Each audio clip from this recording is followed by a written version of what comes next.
Ito yung ating ipapakain sa mga manok mga ka-farmers. Nung una, mais lang ito. Pero ngayon, nung nagpagiling ako kanina, sinamahan ko ito ng warbird.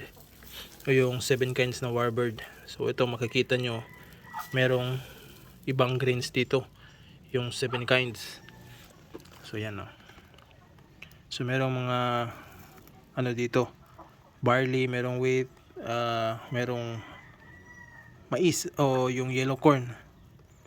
So meron din itong sunflower seed. Yan, may makikita nyo yung mga itim. Yan ay sunflower seed.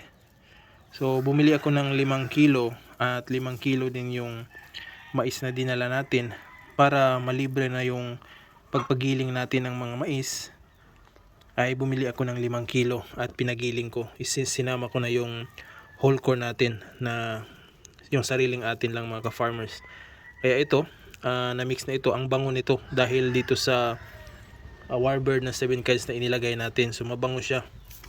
So napakaganda ang patukas sa ating manok. At hinaluan ko ito ng yung GMP natin, yung breeder pellets. So ito na siya ngayon. Namimix na siya ng breeder pellets at 7 kinds at saka yung mais whole corn na inilagay natin na napagiling.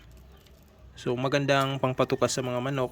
Yung pangangatawan ng manok nito ay buong buo talaga kapag palaging ito yung pinapakain natin sa kanila. So napansin ko rin dito sa feed na ito ay maganda yung pangingitlog ng mga manok natin dahil sa grains o sa mais na inilagay natin. So yung ratio ng mais at saka itong GMP ay naghalo tayo ng 50-50%. 50% ng GMP4 at saka 50% ng mais. So yan. So ngayon ito yung ipapakain natin sa ating mga alagang manok. Alright. So ito mga ka-farmers, yung ating mga abuhin na mga manok o upgraded native chicken ay palagi na silang nangingitlog. So almost every day palagi akong merong nakukuha ng mga itlog dito. So ito yung pinapakain natin sa kanila, yung mixture natin. So napakaganda dahil nangingitlog na itong mga manok na ito. At ito sa mga edad na nila ay pwede na nating isalang ito sa breeding. At pwede na nating ipapisa yung magiging itlog nitong mga manok na ito. So hopefully makapag-breed tayo ng mga ganito, upgraded native chicken, para meron tayong pangbenta. So ito din, palagi na rin nangingitlog, everyday na rin, meron akong nakukuhang itlog, pero hindi pa lahat. So antay lang tayo at mga ilang linggo pa bago tayo makakita ng mga itlog na kung nangingitlog na ba sila lahat, yung barred rack natin. So ito lang i-maintain natin na patukas sa kanila para palaging nangingitlog yung mga manok natin. Alright. So ito mga ka-farmers, kaninang umaga nakakuha tayo ng itlog dito na dalawang piraso. Ngayon merong 4 na pirasong itlog. Ito yung dalawa. Yan. So ito yung itlog nila ngayong hapon. So ayan. Malalaki na yung kanilang mga itlog at pwede na talaga itong i-incubate. Hindi may makasing laki ng pure heritage breed na mga itlog. Pero ito yung standard size ng mga itlog ng mga manok natin na upgraded native chicken. So sa ganitong laking itlog, pwede na natin itong papisain at magiging sisiw. Ito meron na din itong similya, mostly dito dahil meron tayong rooster na inilagay. So merong isang rooster yan. Diyan oh. So pwede na incubate pero hindi pa umaandar yung incubator natin, kaya table eggs muna ito. Alright. Ito naman yung black Austalorp natin. Napurga na natin ito mga ka-farmers, kaya maganda na yung pangangatawan nito. Ang problema lang dito, hindi ko pa sila napapaliguan dahil yung panahon ay minsan palagi na lang bigla na lang umuulan. So hindi natin pwedeng paliguan itong mga manok kapag hindi tirik yung init. So dapat yung mainit yung panahon at saka ibibilad natin sa araw pagkatapos paliguan. So ang kagandahan dito ay ito, everyday na rin silang nangingitlog. So yan yung usual na makukuha ko ng mga itlog dito, dalawa. So everyday talaga yan mga ka-farmers. So meaning 5 babae ang nandito tatlo sa kanila ang hindi pa nangingitlog or alternate silang nangingitlog mga ka-farmers. Ito yung example, yung una ngayong araw ito nangingitlog, bukas naman ito namang dalawa or tatlo ng mga manok ang mangingitlog. Ito hindi naman mangingitlog kinabukasan. So ganyan lang ang ating mga manok dito dahil medyo matanda na sila. Hindi nasa peak pa rin sila pero almost na-pa-decline na yung kanilang pangingitlog. Pero ito goods pa rin dahil malalaki yung itlog, magaganda yung eggshell, yung quality, at pwedeng incubate ito at papisain. So papalitan din natin yan ng rooster. So ang gagamitin natin dito ay Black Australorp na rooster para sa mga babaeng Black Australorp. So purong-puro yung gagamitin natin or pwede tayong mag-breed ng upgraded native chicken. Maglalagay tayo dito ng asil na rooster or shamo. So kahit alin doon ay pwede natin gamitin sa pag-breeding nito. Alright. So ito mga ka-farmers, hindi ko pa nakikita itong nangangasta sa mga babae. Bata pa kasi yan. Pero sa edad na yan mga ka-farmers, dapat nangangasta na itong manok na ito. Pero hindi ko pa siya nakitang kumasta. Kaya hindi pa nangingitlog yung ibang mga manok natin dito, yung mga babae. So yung mga bata-bata natin na manok, kagaya niyan, yan, bata pa yan, ito hindi pa rin sila nangingitlog. Sa nag-average lang dito, isa or dalawang itlog araw-araw makukuha ko. Pero walang problema naman yun dahil bata pa sila. So pagdating ng tamang edad nila mga ka-farmers o peak ng pangingitlog nila, doon na tayo makikita ng mga itlog o maraming itlog na iniitlog ng mga barred rock natin. Alright. Pati itong ating mga game fowl na manok ay nagsisimula na ring mangitlog. Ito yung itlog, oh. Kunin lang natin.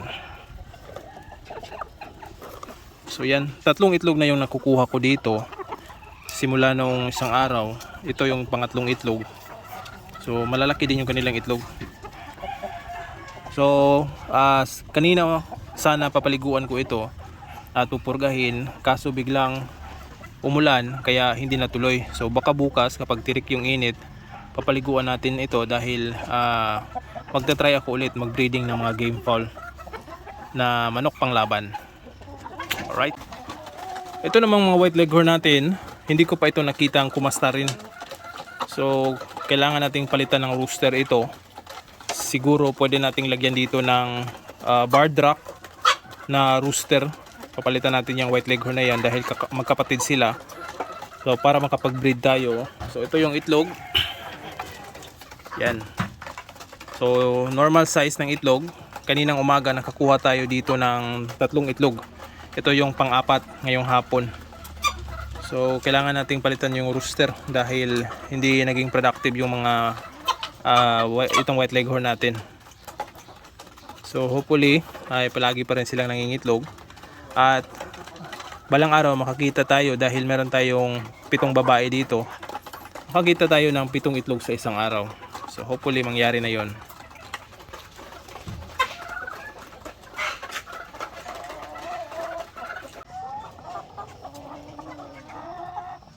Ito naman yung ating mga dinosaur na mga manok mga ka-farmers. So yan, mga shamo at saka asil. So napakaganda ang pagmasdan dahil ang tatangkad ng mga manok na ito. So meron tayong dalawang lalaki dito at saka 6 na babae. So ito, game fowl na manok. Hinayaan lang natin yang makalabas dahil palagi naman yang lumalabas. So meron siyang kasamang 3 babae, ayun.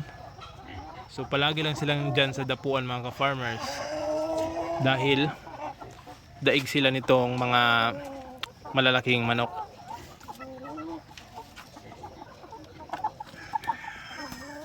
So ang gaganda, ang tatangkad ng mga manok na yan. Ito ring mga manok na ito mga ka-farmers, ito yung pinapakain pa rin natin. Nung una ay nag-average lang ng 2 itlog ito.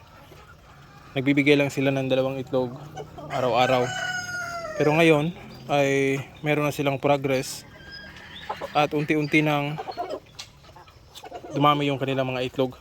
So kaninang umaga nakakuha tayo ng 3 itlog dito sa mga manok na ito. Ngayon meron tayong 4. So bali 7 itlog na yung nakuha natin dito sa mga manok na ito. At kunin lang natin ito. Sa kasamaang palad mga ka-farmers, namatay yung isa nating Rhode Island. So yun, nandun sa gilid. So kanina pa yan. So ililibing lang natin yan. So nagkasakit yan mga ka-farmers. At napansin ko kanina, matamlay talaga. So hindi ko na kinuha. Nayaan ko na lang. Dahil doon naman siya papunta mga ka-farmers sa pagkamatay. Kaya hinayaan ko na lang. Bali yung naiwan natin dito na Rhode Island ay 3 na lang. So ito, at saka yan. So 5 yung Rhode Island red natin noon na babae mga ka-farmers. 3 na yung natira. So bali 4 yung nandito. Namatay yung isa. Noong mga nakaraang buwan, namatay din yung isa. So 3 na lang yung naiwan natin. So hindi ko na titingnan natin kung magagamit pa ba natin yan sa pagbibreeding. So yun, ililibing lang natin yun. So sa mga rooster din mga ka-farmers, yung mixture pa rin natin yung ating pinapakain para isahan na. So yan. So lahat na nandito, 7 kwarto, lahat ito ay rooster. 3 dito ay asil. Yan, mga shamo yan, asil. At ito mga heritage rooster, heritage breed na mga manok. Meron pala isang white leghorn. Yan, ito yung white leghorn na pinakamatanda nating white leghorn. Pure. Ito yung kanyang anak, Black Austalorp at saka yung Orpington Blue na mga manok yung manok natin. So itong aso natin mga ka-farmers. So pag nagpapakain ako ng manok dito, nanghihingi talaga siya ng patuka. So yung usual na binibigay natin sa kanya at yung gusto niya ay yung GMP4 na feeds. Kaya lang wala akong dalang pure itong mixture natin. Kaya yun ang nilagay ko. So siya na ang magsiseparate ng mais sa GMP4 dahil GMP4 naman yung kinakain niya. So yan yung mga itlog na nakuha natin ngayong hapon mga ka-farmers. Meron na tayong pang-ulam, meron na tayong pwedeng ibenta sa mga customer natin. So yan yung kanilang mga itlog. Sa ngayon mga ka-farmers ay hindi muna tayo mag-incubate ng itlog dahil hindi pa natin na-set up yung sa breeding natin. So kailangan pa nating paliguan yung iba at saka pupurgahin bago natin isalang sa breeding para magpapisa tayo. So marami nang naghahanap ng fertile eggs sa akin na wala naman ako maibigay kasi hindi nga ako nagbe-breeding. Tsaka sisiw din mga ka-farmers, meron ding naghahanap. So baka by November or December meron na tayong ma-breeding at saka meron na tayong mapapisa na mga heritage at saka yung upgraded native chicken natin. So yun yung gagamitin natin na breeding o gagawing breeding. So siguro nagdadalawang isip ako mga ka-farmers kung lahat ng breeding ko ay yung sa mga upgraded native chicken lang ba talaga or magpa-pure breed ba ako ng mga heritage breed. So tingnan na natin mga ka-farmers sa ano ang daloy ng panahon. So yun.